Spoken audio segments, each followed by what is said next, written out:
Hi friends, therapy. Therapies is for everyone. बहुत सारी therapies हैं. कुछ कॉमन थेरेपीज जो कि बहुत ज्यादा सोशल मीडिया या चर्चा में रहती हैं, that is occupational therapy and speech therapy. अगर हम ऑर्थोपेडिक इश्यूज में चले जाते हैं तो physiotherapy. If the person or anyone is having any challenges related to their concentration, attention, memorizing, not sitting as long as required to complete their task, so therapies is for everyone. कोई भी parents अगर ये कहता है कि उसका बच्चा बैठकर पढ़ता नहीं है, IQ बढ़िया है, बिहेवियरल इश्यूज नहीं है, एनवायरमेंटल इश्यूज नहीं है, मेल एडेप्टिव प्रैक्टिसेस मिनिमाइज हैं और बहुत ज्यादा नहीं है, सो क्या रीजन ऐसा है कि एक अच्छा खासा बच्चा पढ़ नहीं रहा, एक अडल्ट बार बार अपनी जॉब्स को स्विच कर रहा है क्योंकि उसकी पेंडिंग वर्क टाइमली कंप्लीट ही नहीं होते? क्या रीजन ऐसा है कि हम पूरा दिन बिता देते हैं बट वो स्ट्रक्चर्ड नहीं है?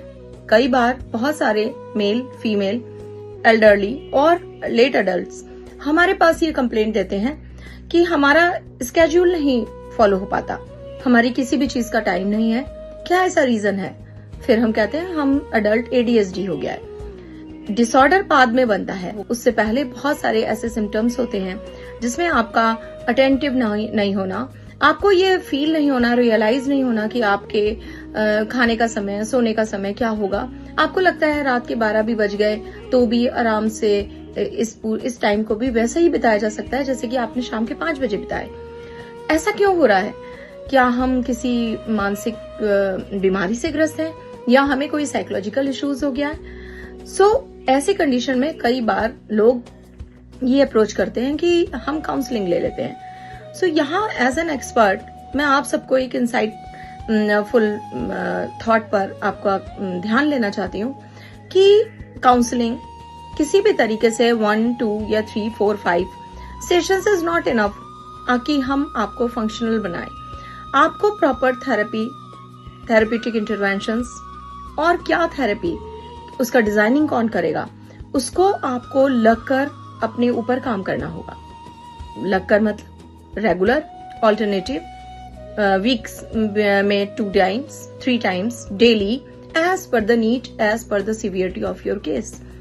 अगर हम वो थेरेपीज नहीं लेते हैं तो क्या होता है? स्ट्रेस बढ़ता है, एंजाइटी होती है क्योंकि हमें घबराहट हो रही है, हमारी चीजें ठीक नहीं है, हमारे कंट्रोल में नहीं है, हमारे बहुत सारे फिजिकल इलनेस के सिम्टम्स मिल रहे हैं, शुगर बढ़ रहा है, थायराइड बढ़ रहा है, हमारा BP बढ़ा हुआ है, हमें स्ट्रेस हो रहा है, हम एक रिलैक्स फील नहीं कर पाते.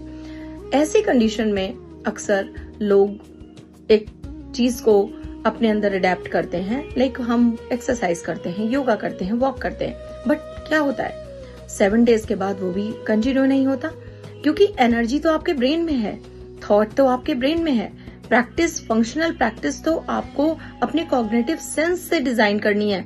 आपका कॉग्निटिव सेंस आपको सपोर्ट नहीं कर रहा तो आप इसमें देर मत करें.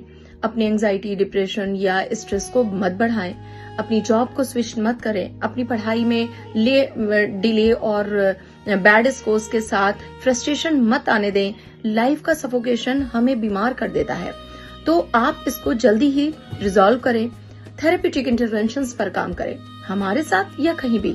आप हमारे दिए गए कॉन्टेक्ट नंबर पर भी संपर्क कर सकते हैं. बट आप जहां भी हमारे इस वीडियो को देख रहे हो, आप अपने नियर बाय किसी भी क्लिनिकल साइकोलॉजिस्ट के पास जाकर अपने थेरेप्यूटिक इंटरवेंशंस का प्लान बनाएं और उस प्लान को वेरीफाई करें कि आपका वो प्लान कैसे आपके ऊपर सुटेबल है, और उसके बाद आप जरूर समय रहते काम करें.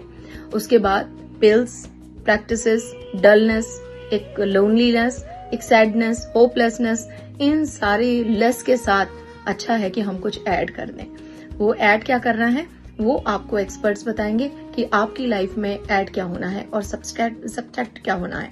तो आप एलिमिनेट किसे करें और आप एक्सक्लूड किसे करें, ये आपका एक्सपर्ट आपको बताएगा. तो thank you so much for watching this video, और कोशिश करें हमारे सारे वीडियोस को लाइक करें, शेयर करें, आगे सर्कुलेट करें, और हम ऐसे बहुत सारे प्रैक्टिकल प्रॉब्लम्स को लेकर आपके साथ जुड़ते रहेंगे. Thank you so much.